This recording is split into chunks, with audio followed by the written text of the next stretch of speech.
Hi, my name is Christine Winkle, and I'm here to give a brief reaction on the American culture. At first, I found Horace Miner's 1956 article on the body rituals of the Nasarema. I found it interesting, but also appalling. His description of what he supposedly witnessed and encountered were even gory. Then I realized the Nasarema culture is actually a satire of the American culture.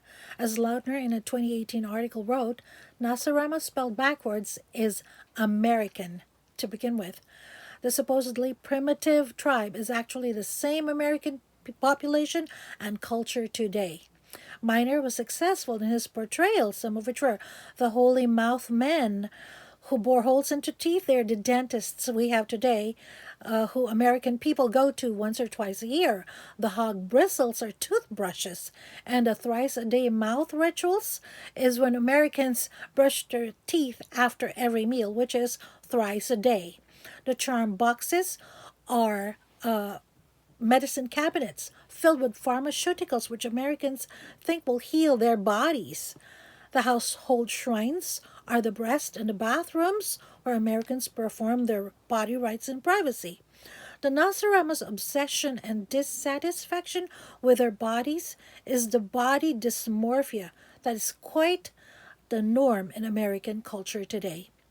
The listeners are the witch doctors who charge ridiculous fees. To listen to people's problems are the psychiatrists and the psychologists today. Very American, isn't it? Now, from an outsider perspective, modern American culture can be barbaric, gory, primitive, and the American people egocentrically self absorbed. A form of communication pattern and ritual that was sacred in my culture is tattooing. According to Cupa in a 2020 article, when the Spanish conquistador Magellan arrived in the islands, he found heavily painted people. According to a 2018 article by Datu Press, these tattoos signified warriorhood, served as permanent amulets for tribal identity, to identify social position and status, to portray bravery, for prestige, and aesthetic values for women. With the advent of Christianity in the heathen world, the ritual and practice of tattooing seem to have faded from civilization.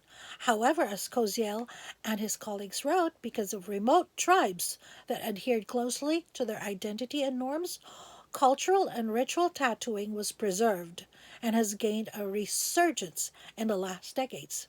A group of Filipinos in Los Angeles have endeavored to preserve our cultural tattooing amidst the spread of other ethnic groups maintaining their tattooing practices in the U.S.